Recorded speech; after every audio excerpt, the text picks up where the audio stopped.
네, 안녕하세요. 축구 생각입니다. 어제 이제 수요일에 있는 EPL 경기들 4경기에 대해서 영상을 올렸었고요.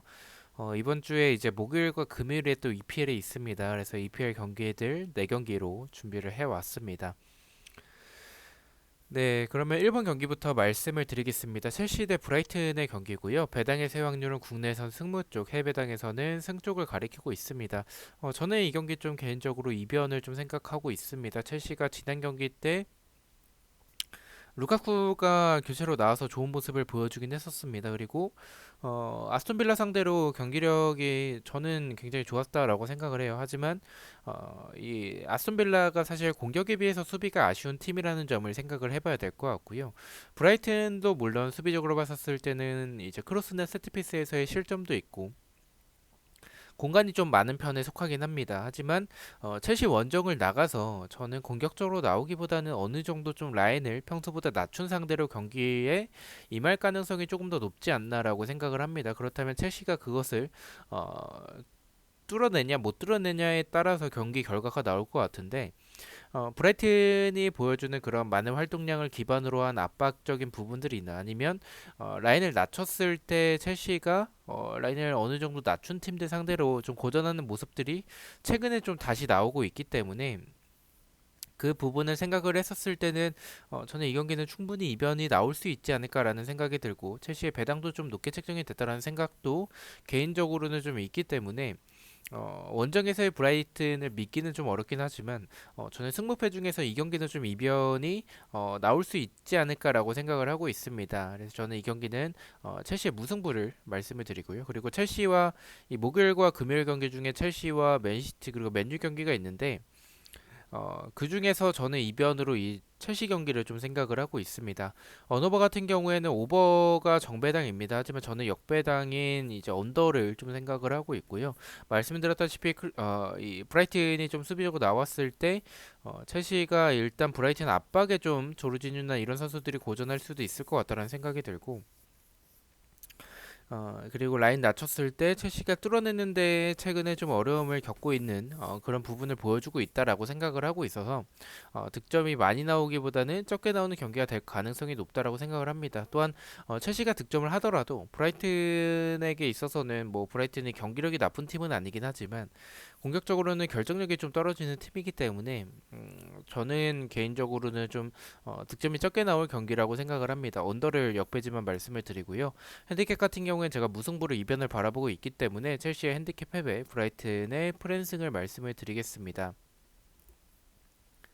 이번 경기입니다. 브랜드퍼드 대 맨체스터 시티의 경기고요. 뭐 배당은 패고 일단은 뭐 맨체스터 시티가 굉장히 낮은 정배당을 받았기 때문에 사실 이 경기는 승무패에서는 이변을 생각하고 있지는 않습니다. 브랜트퍼드의 패를 말씀을 드리고요.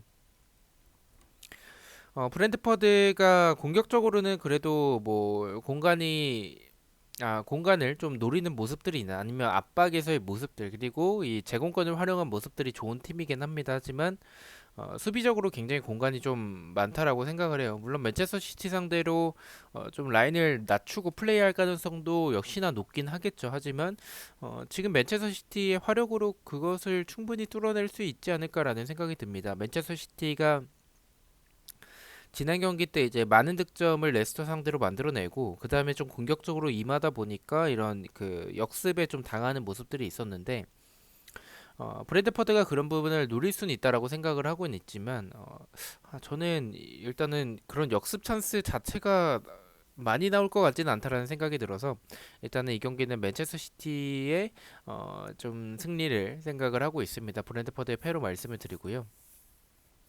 언어버 같은 경우에 이 경기는 기준 설명이 3.5점입니다. 근데 저는 이 경기 조금 조심해야 될 필요성이 있다라고 생각을 하는 게 맨체스터 시티가 이렇게 좀 유리해 보이는 경기에서 의외로 많은 득점을 만들어내지 못할 때가 또 있습니다. 또한 브랜드포드가 말씀드렸다시피 수비적으로 나올 가능성도 있기 때문에 맨시티가 그것을 뚫어내긴 하겠지만 저는 좀 개인적으로 이 브랜드포드가 압박이 나쁜 팀은 아니라서 고전할 수도 있을 것 같다는 생각이 듭니다. 그래서 엄청나게 많은 득점이 나오지 않을 가능성을 생각을 하고 있어서 브랜드포드의 언더를 말씀을 드리고요.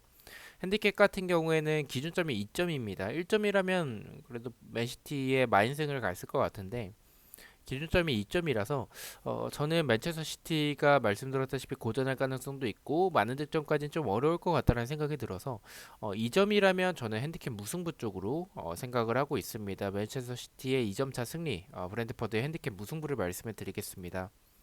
3번 경기입니다. 에버튼 대 뉴캐슬의 경기고요. 배당의 확률은 국내선 승쪽, 해외배당에서도 승쪽이지만 무합의 빈도도 있습니다. 일단 체력적으로는 에버튼이 좀 앞서긴 합니다. 일정적으로 좀 유리했던 에버튼이기 때문에 에버튼이 굉장히 낮은 정배당을 받았다라고 생각을 해요. 또한 원정에서의 뉴캐슬이 좋은 모습을 보여주는 팀은 아니라서 그런 부분도 작용을 했다라고 생각을 합니다. 저는 근데 좀 이 경기를 이변으로 잡고 싶습니다. 에버튼이 생각보다 경기력이 그렇게 좋은 편이 아니라는 생각이 들고 물론 뉴캐슬보다는 좋은 모습을 보여주긴 하지만 뉴캐슬이 맨유 상대로 보여줬던 모습들이 굉장히 나쁘지 않았어요. 특히나 에버튼처럼 이렇게 좀 에버튼도 뒷공간에 대한 불안함을 좀 가지고 있고 세트피스에서의 좀 불안한 부분들을 가지고 있는 팀이라고 생각을 하고 있습니다. 뉴캐슬이 지난 맨유 때 경기력을 생각을 해봤을 때는 저는 좀 이 경기 좀 이변을 만들어낼 수 있는 그런 경기력이 있지 않았나라고 생각을 합니다. 다만 뉴캐슬의 승을 가져가기에는 일정적으로는 에버튼이 앞서는 모습이 있고 전력적으로도 에버튼이 앞서는 상황은 맞기 때문에 저는 무승부로 이변을 가져가 보도록 하겠습니다. 언어버 같은 경우에 언더를 말씀을 드리겠습니다. 일단 뉴캐슬 자체가 공격적으로 나올 것 같지는 않습니다. 왜냐면 원래 또 일단은 수비 라인을 그렇게 높게 가져가는 팀이 아니고 그리고 지금 일정적으로 좀 지쳐 있을 상황이라서 라인을 그다지 올릴 가능성은 좀 적다라고 생각을 합니다. 에버튼이 지금 결정력도 좀 떨어지는 모습들이 있고 뉴캐슬도 뭐 그 결정력이 좋은 팀은 아니기 때문에 득점이 많이 나올 경기는 아니라고 생각을 합니다. 언더를 말씀을 드리고요. 핸디캡 같은 경우에 제가 무승부로 이변을 바라보고 있기 때문에 에버튼의 핸디캡 패배, 뉴캐슬의 프랜승을 말씀을 드리겠습니다. 마지막 경기입니다. 맨유 대 벌리의 경기고요. 배당의 세 확률은 국내에서 무승부 쪽, 해외 배당에서는 승 쪽을 가리키고 있습니다. 저는 앞서 말씀드렸다시피 첼시 경기를 좀 이변으로 잡고 있고 맨시티와 맨유 경기는 정배당을 잡고 있다라고 말씀을 드렸었죠. 그래서 맨유의 승을 말씀을 드리고요. 그렇게 생각하는 이유들은 이 경기도 일정적으로는 맨유가 불리하긴 합니다. 하지만 벌리가 보여주는 그런 수비에서의 그 불안한 모습들, 벌리가 라인이 낮은 팀은 아니기 때문에 맨유가 그런 공간들을 충분히 노릴 가능성이 있다라고 생각을 하고 있고요. 그리고 맨유가 지난 경기 뉴캐슬 상대로 굉장히 좋지 않은 모습을 보여줬긴 합니다. 하지만 두 경기 연속으로 그렇게 보여줄 만큼의 맨유의 전력은 좀 아니라고 생각을 하고 있고 더군다나 상대팀이 벌리라서 이 벌리가 좀 라인을 내리는 팀이었다면 맨유가 좀 고전할 수도 있겠지만 그런 팀이라고 생각하진 않기 때문에 저는 맨유의 좀 대승을 좀 생각을 하고 있습니다. 맨유의 승을 말씀을 드리고요.